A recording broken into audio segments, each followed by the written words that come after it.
하나님께서 오늘 우리에게 주신 말씀은 빌립보서 3장 7절부터 9절까지 말씀입니다.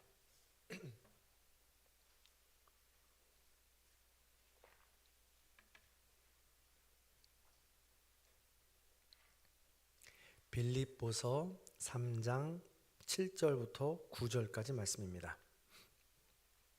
다 찾으신 줄 알고 제가 한 절, 성도님들이 한 절, 마지막 절 같이 읽습니다.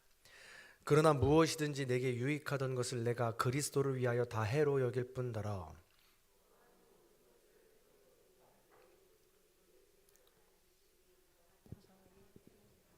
내가 그를 위하여 모든 것을 잃어버리고 배설물로 여김은 그리스도를 얻고 함께 읽습니다. 그 안에서 발견되려 함이니 내가 가진 의는 율법에서 난 것이 아니요 오직 그리스도를 믿음으로 말미암은 것이니 곧 믿음으로 하나님께로부터 난 의라. 아멘. 우리 믿음의 고백을 하나님께 올려드리겠습니다. 하나님 좋습니다. 감사합니다. 사랑합니다. 하나님이 하시면 무엇인지 다 이루어집니다. 하나님 좋습니다. 감사합니다. 사랑합니다. 하나님이 하시면 무엇인지 다 이루어집니다. 하나님 좋습니다. 감사합니다. 사랑합니다. 하나님이 하시면 무엇인지 다 이루어집니다. 아멘. 하나님 경고의 목소리 올려드리겠습니다. 어떤 사람이 가로등 불빛을 의지하여서 무언가를 찾고 있었습니다. 그의 모습이 안 돼 보였던지 지나가던 사람들이 무엇을 찾냐며 일일이 도와주기 시작했습니다. 뭘 찾느냐고 하자 바늘이 없어졌다고 합니다. 그래서 그들은 그 등불 밑에서 바늘 찾기에 여념이 없었습니다. 근데 한참을 찾아도 바늘이 나오지 않습니다. 그래서 함께 찾던 사람이 한번 갑자기 물어봅니다.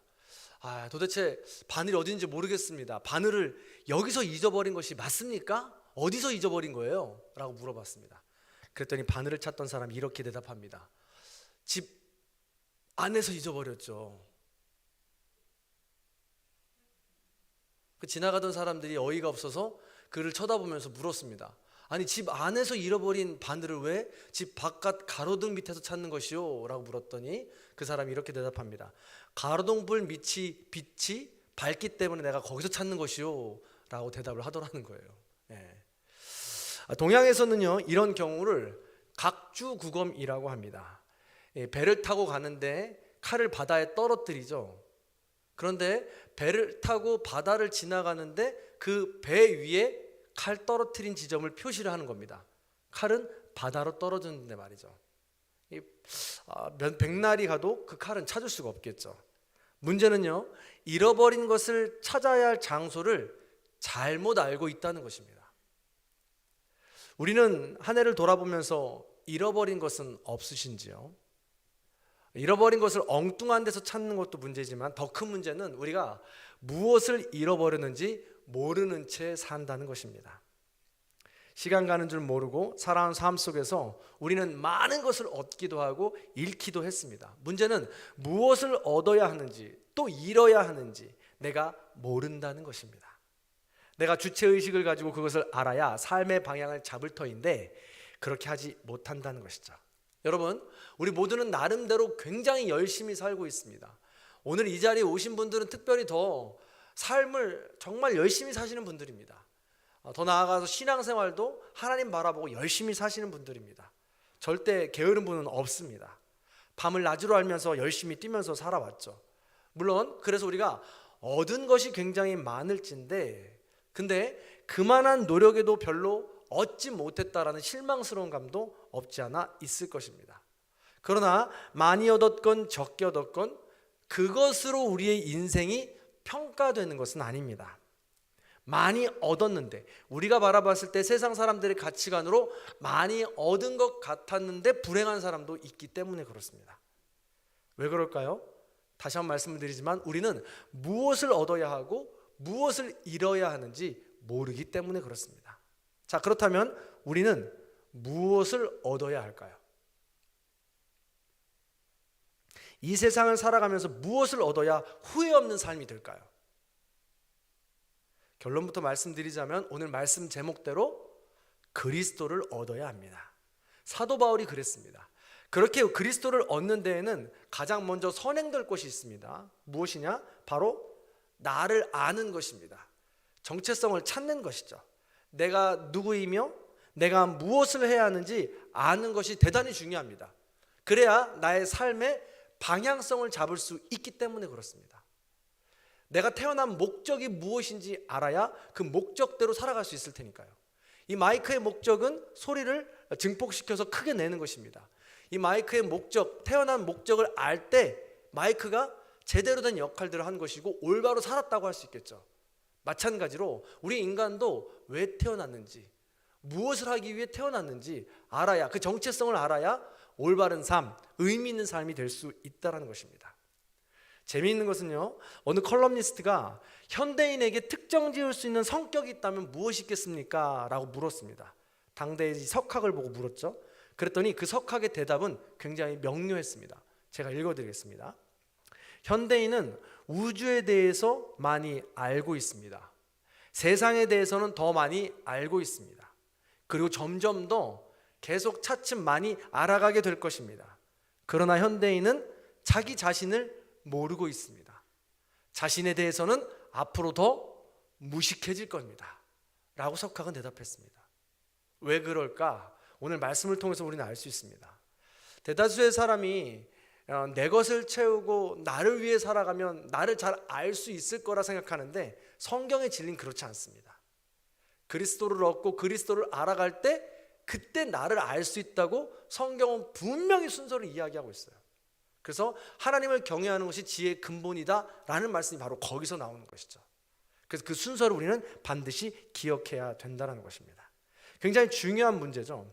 여러분은 자기 자신을 평가할 때 또한 내 자신을 알아갈 때 무엇을 기준으로 알아가십니까? 세상 사람들은 사는 집에 대해서 자신의 평가를 척도를 기준으로 할 수도 있습니다. 타는 차를 놓고도 할 수 있고요. 입는 옷을 놓고도 이렇게 자기의 자신을 평가하고 나를 알아간다고 이야기할 수 있습니다. 그러나 사실은요, 집 밖으로 나오면 집일 뿐이고 차 밖으로 나오면 차일 뿐입니다. 그렇죠? 이 모든 것들은 나를 평가하는 절대 기준이 될 수 없다는 것이고 그것으로 인해서 내 자신의 값이 매겨질 수 있는 것이 아니라는 것입니다. 그리스도인은 그리스도인 안에서 자신의 존재의 값을 찾아가는 사람입니다. 그리스도라는 거울 앞에 비춰진 자기 자신으로 존재의 가치를 아는 사람입니다. 우리는 지금 요한복음을 통해서 매일같이 매주같이 예수 그리스도께서 걸어가신 그 길을 함께 따라 걸어가고 있습니다. 그래서 예수 그리스도께서 살아가신 그 길에 나를 비춰보고 그 안에서 나를 찾을 때 나의 값이 매겨진다는 거예요. 그 예수 그리스도께서 걸어가신 길에 따라서 내가 얼마나 거울 비추듯이 그 삶을 내가 잘 따라가고 있고 그 삶을 닮아가느냐에 따라서 나의 가치가 나의 진정한 모습을 찾을 수 있게 된다는 것이죠. 그것이 괴리되고 점점 멀어지면 멀어질수록 나를 찾는 것 같지만 진정한 나를 절대 만날 수 없다는 것입니다. 그리스도인의 존재가 바로 이러한 것입니다. 세상 속에서 사람들이 우리를 보는 기준은 가진 소유와 지위일지 모르지만 그리고 버겁고 힘든 유배생활 같은 우리의 삶일지 모르지만 하나님의 기준으로 예수 그리스도를 닮아가는 그 모습, 그것이 바로 우리를 결정짓는 중요한 요소가 된다는 것이죠. 그래서 베드로전서 2장 9절에서는 사도 베드로는 아주 중요하게 우리의 존재를 이렇게 말하고 있죠. 자, 함께 읽어봅니다. 시작. 너희는 택하신 족속이요 왕같은 제사장들이요 거룩한 나라요 그의 소유가 된 백성이니. 아멘. 그렇습니다. 하나님이 택한 존재, 그리고 왕같은 제사장과 같은 존재, 하나님 나라의 소중한 백성이라고 말합니다. 이것이 바로 그리스도인의 존재의식입니다. 나는 하나님의 자녀구나. 왕같은 제사장이구나. 나는 하나님이 택한 자녀구나. 이걸 우리가 날마다 기억하고 있어야 된다는 것이죠. 이게 바로 내가 가져야 할 정체성, 이것이 깊이 뿌리 깊이 박힐 때 어떠한 어려움이 와도 흔들리지 않을 수 있다라는 것입니다. 그래서 오늘 우리가 함께 읽은 빌립보서 3장 9절에서 사도 바울은 자신을 그리스도 안에서 발견하겠다고 말합니다. 그리스도 안에서 자신을 발견하겠다는 것은 새로운 존재의식을 갖게 되었다는 것입니다. 사도 바울도 삶을 면면히 살펴보면 녹록한 삶이 아니었습니다. 세상 사람들이 말하는 모든 기준을 따라가는 사람들이었습니다. 그러나 그리스도를 발견하고 그리스도를 따라가면서 그 과거에 있었던 모든 것들을 점점 배설물로 여기고 방향을 하나님께, 우리 예수 그리스도께 잡아 나가기 시작한 거죠. 올바른 정체성을 찾았다라는 것입니다. 부활한 그리스도를 만나기 전 그도 세상적인 기준을 가지고 자신을 보았다는 거예요. 오늘 우리가 읽은 본문 직전 4절 이하를 보면 사도 바울은 자신도 세상적인 기준에서 보면 꽤나 좋은 가문에서 살았습니다. 좋은 혈통에서 태어났습니다. 그리고 지식까지 완전하게 겸비한 괜찮은 사람이었습니다.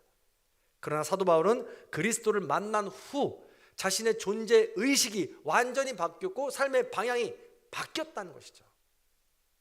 그제서야 자기 자신을, 정말 자기 자신의 정체성을, 올바른 자기 자신을, 의미를 찾아갈 수 있게 되었다는 것입니다.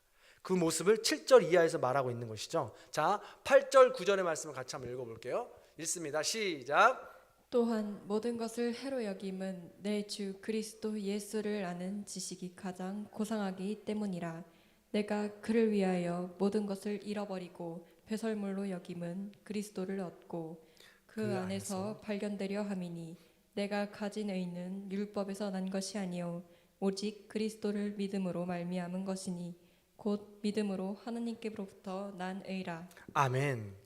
부활하신 그리스도를 만난 이후 사도 바울에게 있어서 얻어야 될 것과 잃어야 될 것이 분명했습니다. 얻어야 될 것은 그리스도이며 그분을 얻기 위해 자신은 모든 것을 다 해로 여기기로, 버리기로 했다고 말합니다. 그분을 얻기 위해 버린 것들을 그는 극단적으로 배설물, 즉 똥같이 여겼다고 말하고 있는 것입니다. 이것은 무슨 말씀입니까? 그리스도를 얻는다는 것은 무엇입니까? 그리스도의 삶을 따르고 그분의 말씀을 사모하며 그분의 약속을 믿으면서 그의 거룩한 심성에, 그의 거룩한 영성에 따라가고 닮아가겠다라는 것을 이야기합니다.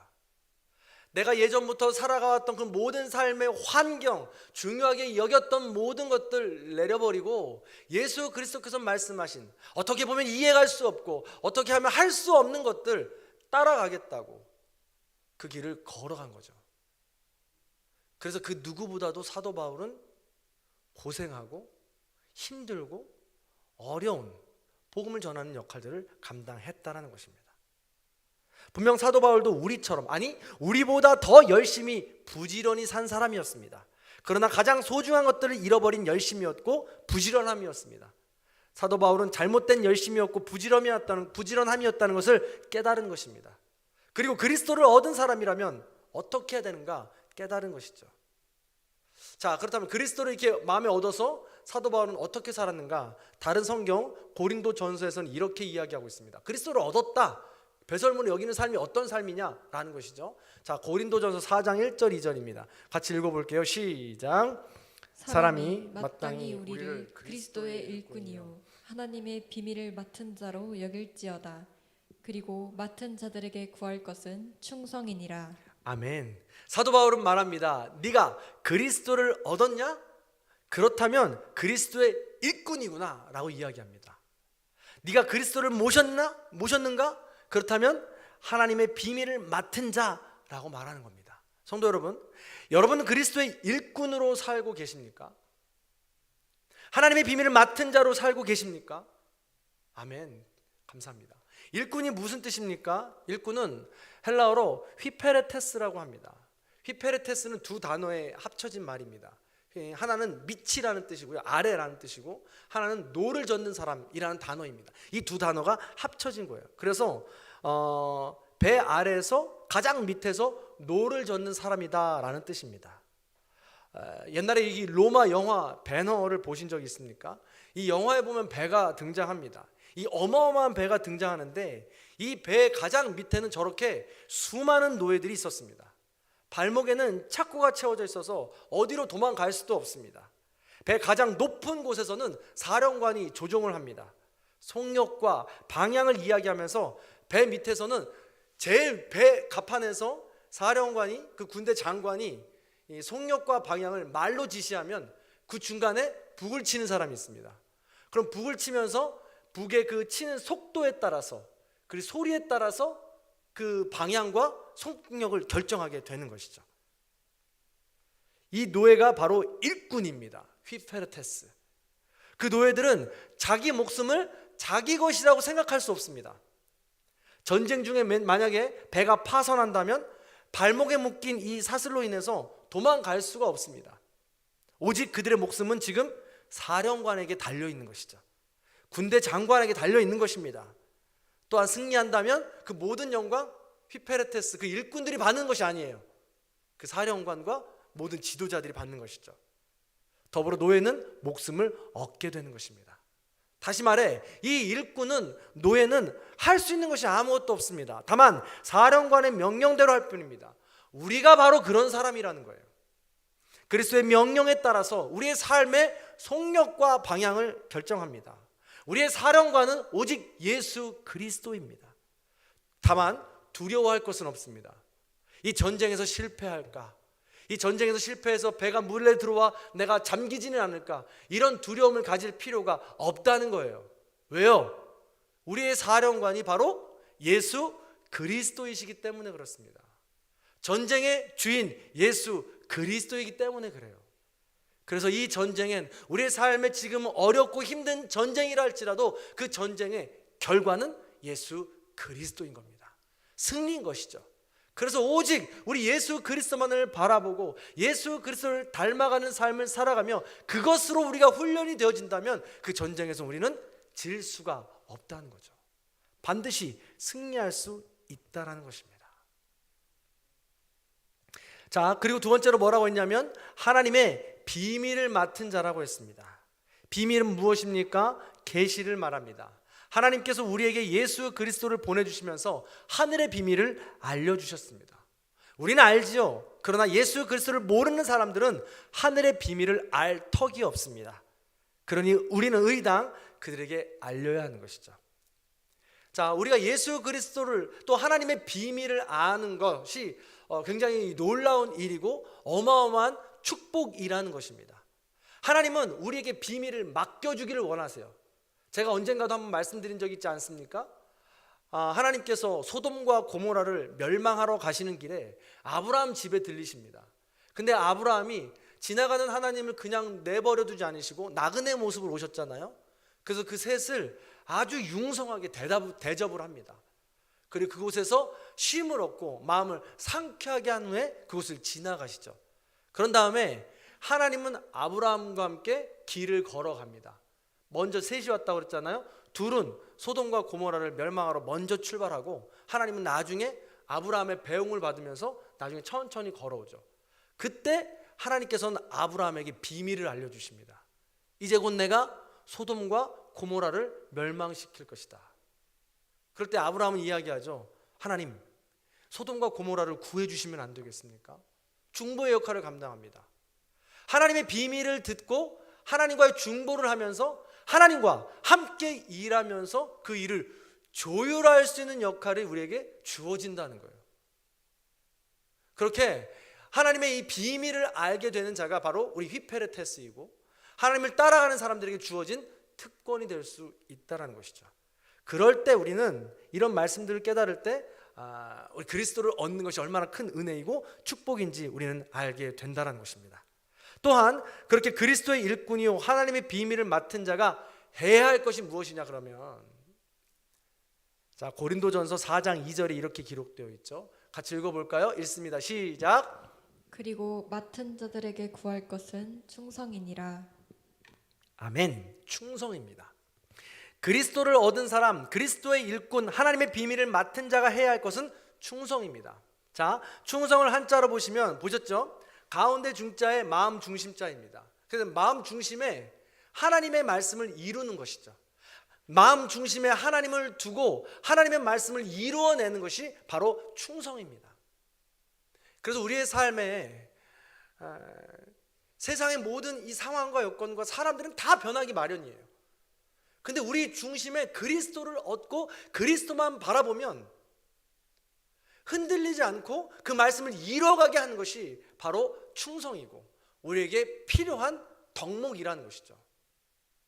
그래서 헬라어로 여기를 피스티스, 이걸 믿음이라고 표현하기도 하는 것입니다. 그래서 믿음은 우리의 선택이고 우리의 몫인 거예요. 하나님께서는 놀라운 이 인생의 사령관으로서 우리에게 놀라운 은혜를 주시고 환경을 주시면서 어떠한 전쟁 가운데에서도 어두움 가운데서도 우리를 승리시켜 주시고 빛 가운데로 인도해 주시겠다고 이미 약속해 주신 겁니다. 그럼 우리가 해야 될 것은, 손바닥 또 쳐야 소리가 난다고 했듯이 우리가 해야 될 것은 믿음이라는 거예요. 마음 중심에 예수 그리스도를 얻고 하나님의 말씀을 이루어내기 위해서 우린 믿음을 가지고 그 길을 걸어가야 된다라는 것이죠. 이렇게 될 때 우리는 가장 소중한 것을 얻게 되는 것이며, 주님께서 다시 오시는 날 잘했다 칭찬받는 아름다운 삶이 될 수 있다라는 것입니다. 더불어 지금 어려운, 힘들고 어려운 삶도 사실은 그 모든 과정에 그리스도를 얻는 과정이 된다라는 것을 말씀하고 있는 것입니다. 사랑하는 성도 여러분, 올 한 해도 마지막 달이 되었습니다. 올 한 해도 잃은 것이 있고 얻은 것이 있을 것입니다. 우리가 인생을 살아가면서 헛된 것을 얻기 위해 잃어버리는 것이 너무나도 많습니다. 그러나 그 모든 과정 가운데 충성, 중심에 하나님의 말씀을 이루어 드리고자 하는 우리의 마음이 있다면 세상의 모든 것을 잃는다 하여도 우린 결과적으로 얻는 삶이 될 것입니다. 하나님 잡은 손을 놓지 않을 때, 두렵고 힘든 삶이라 할지라도 하나님 잡은 손을 놓지 않을 때 우린 결과적으로 승리할 수 있는 것이고, 결과적으로 더 큰 것을 얻은 것을 우리는 볼 수 있게 될 것입니다. 우리는 올해도 어김없이 이 대림절을 맞이합니다. 예수 그리스도 오심을 기다립니다. 또 우린 계속해서 이런 날을 기다릴 것입니다. 그렇게 될 때 한 해 한 해 우리가 똑같은 절기들을 보낼 때 우린 날마다 지난번보다 보냈던 대림절보다는 더 얻은 것이 많아야 할 것이고, 지난번보다 보냈던 우리 사순절보다는 더 예수 그리스도를 만나야 할 것이며, 지난 해보다 예수 그리스도를 닮은 것이 더 올해는 깊어져야 된다는 것입니다. 그렇게 우리는 날마다 그리스도를 얻고 또 얻고 또 얻어서 마음속 뿌리 깊은 곳까지 내려가는 그 삶을 우리는 살아내게 된다는 것입니다. 부디 오늘 말씀을 기억하시면서 그렇게 우리가 잃어버린 것이 있잖아요. 우리가 잃어버린 것을 엉뚱한 데서 찾을 수 없습니다. 우리가 잃어버린 것은요, 그리스도 안에서 찾아야 합니다. 그리고 그리스도 안에서 묻고 그 그리스도께서 말씀하시는 바에 따라서 우리의 삶을 결정하고 나아가야 됩니다. 그럴 때 거기서 우리가 잃어버린 것을 찾을 수 있게 되는 것이죠. 우리 주님께서 가르쳐 주신다는 것입니다. 기도하고 말씀으로 하나님 앞에 코람되어 서서 우리가 잃어버린 것을 찾으셔서 오직 예수 그리스도로 그 길을 걸어가시는 저와 여러분들이 되길 바랍니다. 그럼 마음을 담고 우리 함께 찬양했으면 좋겠는데요, 우리가 아무리 어렵고 두렵고 힘든 삶이라 할지라도 주님을 얻기를 원합니다. 주님만을 산성이요 반석이요 요새로 고백하시기 바랍니다. 그 고백으로 그리스도를 얻고 주님과 동행하시는 삶이 되시기를 간절히 소망합니다. 그 마음을 담아 우리 함께 찬양하겠습니다. 아무것도 두려워 말라. 주 나의 하나님이 지켜주시네. 놀라지 마라, 겁내지 마라. 주님 나를 지켜주시네.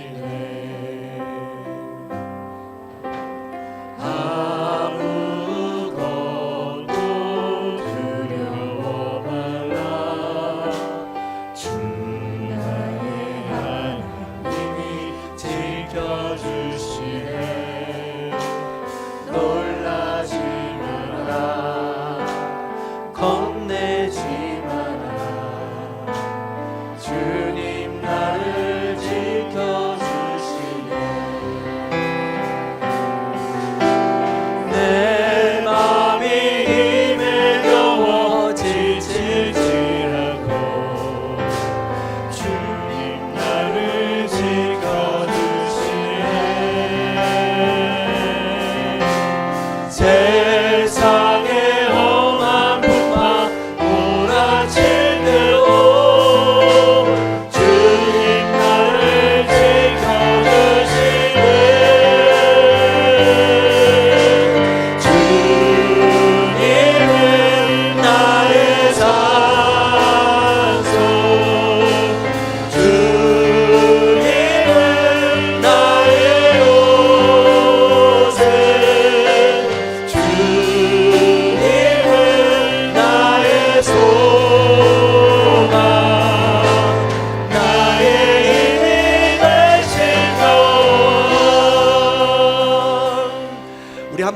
찬양할 텐데요.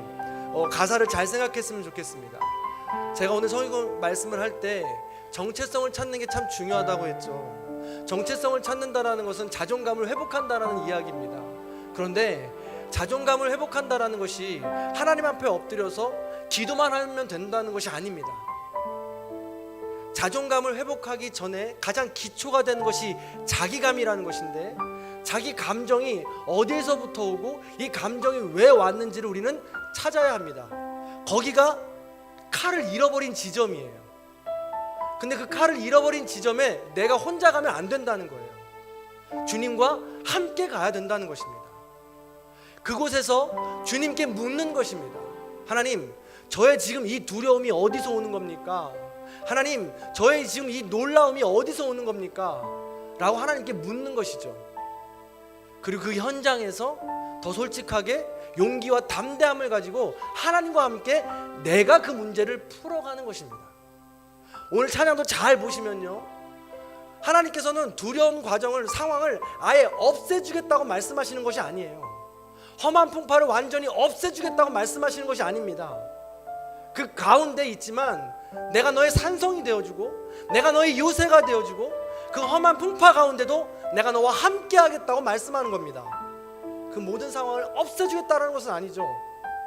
그러나 아주 미묘한 차이인데, 그 자기감과 자존감이 회복되면서 내가 하나님을 내 아버지라고 고백하는 그 순간, 진정한 고백으로 이루어지는 순간, 나도 모르게 그 풍파는 잠잠해지게 되는 거예요. 내가 그 풍파를 잠재워줄 수가 없는 거거든요. 그 모든 문제가 하나님의 방법으로 하나님의 때에 따라 눈 녹듯이 사라지는 것을 경험하게 된다는 것입니다. 그게 바로 자기감, 자존감, 정체성을 찾아나가는 과정인 겁니다. 하나님께서 혼자 박수를 아무리 쳐서 할 수 있는 일이 아니라는 거예요. 오직 그 자리에 용기를 갖고 나가셔서 주님과 함께 잃어버린 검을 찾아내시는 저와 여러분들이 되길 바랍니다. 우리 그런 마음을 가지고 다시 한번 더 이 찬양했으면 좋겠습니다. 가사를 잘 좀 더 깊이 음미했으면 좋겠어요. 아무것도 두려워 말라, 주 나의 하나님이 지켜주십니다. 두려움과 놀라움 속에 지켜주옵소서. 아무것도 두려워 말라, 주 나의 하나님이 지켜주시네. 놀라지 마라, 겁내지 마라, 주님 나를 지켜주시네.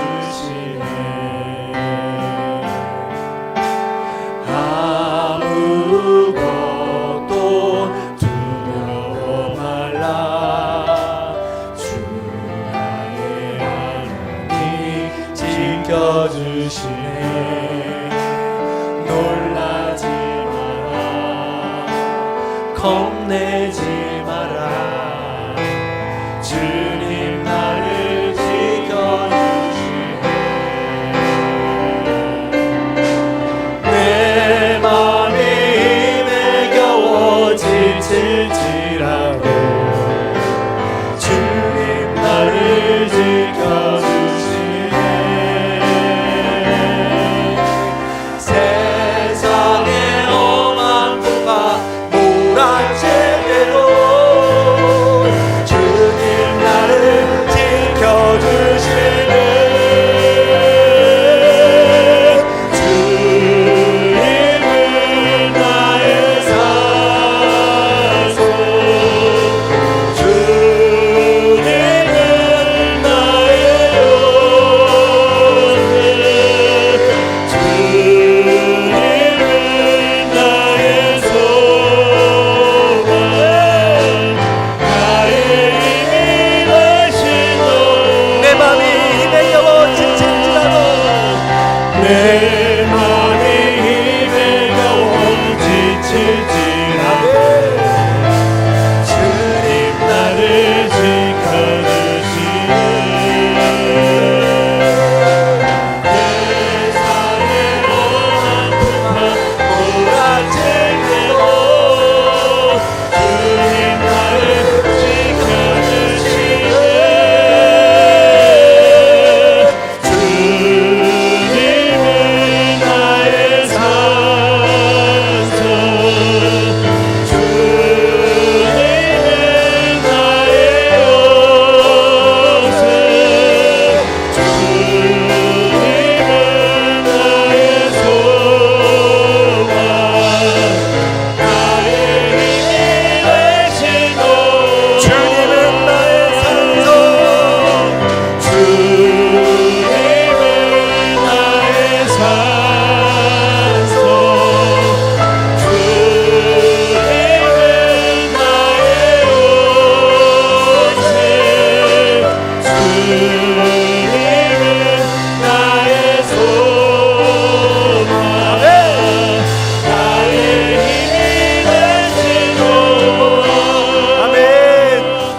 함께 기도하겠습니다. 하나님께서 나의 산성이요 요새요 반석이 되어 주신다고 했습니다. 그 하나님, 그 예수 그리스도를 얻는 삶이 되기 원합니다. 내가 잃어버리고 있는 것들이 있습니다. 그러나 주님을 얻는다면 그 모든 잃어버린 것들 다시 찾을 수 있고 하나님의 반복과 은혜에 따라 하나님께서 원하시는 것으로 채울 수 있는 줄로 믿습니다. 아버지 하나님을 놓치지 않게 하여 주옵시고 대림절 예수 그리스도 오심을 더욱더 소망하며 기다릴 수 있도록 인도하여 주옵소서. 지킬 만한 것 중에 마음을 지키라고 말씀하셨습니다. 그렇게 예수 그리스도를 얻고 지키며 나아갈 때 세상이 줄 수 없는 평안함을 주신다고 약속해 주셨습니다. 그 약속의 말씀을 붙잡고 나아갈 수 있도록 도와주시옵소서. 우리 그런 말씀 가지고 그런 기도 제목 가지고 다 함께 합심하여 기도하겠습니다. 할렐루야. 사랑과 은혜가 충만하신 하나님이여, 아버지 하나님 어렵고 힘든 시간 가운데 어두운 터널 가운데 추운 겨울 가운데 지나가고 있습니다. 그럼에도 불구하고 하나님께 엎드려 기도합니다. 아버지 하나님 죽음 때문에 어둠 때문에 우리가 잃은 것이 너무나도 많이 있습니다. 세상에 주는 상과 형편 때문에 잃은 것이 너무나도 많이 있습니다. 그것이 나의 잘못 때문이기도 합니다. 그것이 세상의 악함 때문이기도 합니다. 그러나 아버지 하나님께서 감당하지 않습니다. 선하시고 인자하신 하나님께서는 우리를 그러므로 버려두지 아니하시고 하나님 다시 한번 부르십니다. 우리를 하나님의 비밀 받은 자로서 하나님의 이끌어서 하나님의 자녀로 다시 불러주십니다. 아버지 하나님 놀라운 사랑에 있지 않도록 인도하여 하늘으로 고백하며 순종하며 걸어가는 자들이시여 인도하여 주옵소서. 무엇보다도 예수 그리스도를 인도하여 주옵소서. 모든 것을 하나님 나라가 나가시는 거룩하시고 인도하여 주시옵소서. 주가 아버지 하나님과 나를 올라가시고 나의 모든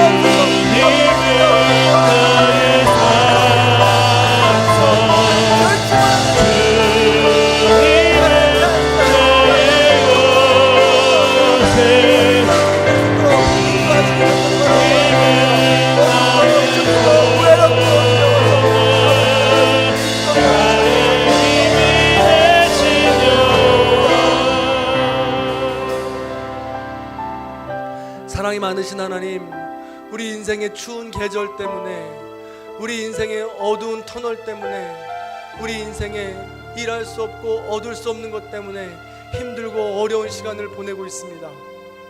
우리가 얻어야 된다고 생각하는 것 때문에 그것을 얻어야 되지만 그것을 얻지 못했을 때의 상실감과 외로움과 두려움과 놀라움 등이 있습니다. 아버지 하나님, 이 모든 것들 속에서 더 뛰어나신 우리 예수 그리스도를 얻어냄으로 말미암아 그 모든 것들을 벗어나고 세상이 줄 수 없는 평안함을 맛볼 수 있도록 인도하여 주시옵소서. 무릇 지킬 만한 것 중에 내 마음을 지키라. 충성 믿음으로 오직 하나님 한 분만 우리 마음속 중심에 모셔드리고 그리스도를 얻고 하나님의 말씀을 이루어드리는 자로 거듭날 수 있도록 인도하여 주시옵소서. 하나님, 지금 처한 상황이 실수일 수 있습니다. 아버지 하나님 또한 세상의 악함 때문에 그렇습니다. 그럼에도 불구하고 하나님은, 선한 목자 되신 우리 하나님은, 우리의 아버지 되신 하나님은 우리를 탓하지 않으시고 그럼에도 불구하고 사랑한다고, 괜찮다고 우리를 안아주십니다.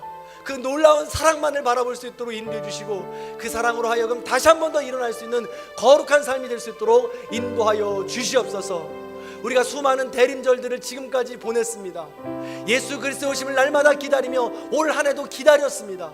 아버지 하나님을 어떻게 하면 우리 마음속에 모셔드릴 수 있는 것인지 말씀으로 날마다 다시 한 번 더 깨달을 수 있도록 인도해 주시고 세상 험한 풍파 가운데 오직 예수 그리스도만 바라볼 수 있는 거룩한 삶이 될 수 있도록 인도하여 주시옵소서. 그렇게 주님을 조금 더 가까이 알고 주님과 가까이 하는 삶을 살아가는 우리 대림절 기간이 될 수 있도록 인도하여 주시옵소서. 오늘도 그렇게 우리를 아들이라고 딸이라고 불러주신 주님을 사랑합니다. 찬양합니다. 홀로 영광 받아주시고 우리와 이 대림절 기간 2022년의 마지막 달을 동행하여 주시옵소서. 감사드리며 우리를 구원하신 임마누엘 예수 그리스도의 이름으로 간절히 기도하옵나이다. 아멘. 우리 주기도문 고백하면서 수요 예배를 마치도록 하겠습니다. 하늘에 계신 우리 아버지여, 이름이 거룩히 여김을 받으시오며 나라가 임하시오며 뜻이 하늘에서 이루어진 것 같이 땅에서도 이루어지이다. 오늘 우리에게 일용할 양식을 주시옵고 우리가 우리에게 죄 지은 자를 사하여 준 것 같이 우리 죄를 사하여 주시옵고 우리를 시험에 들게 하지 마시옵고 다만 악에서 구하시옵소서. 나라와 권세와 영광이 아버지께 영원히 싸움나이다. 아멘.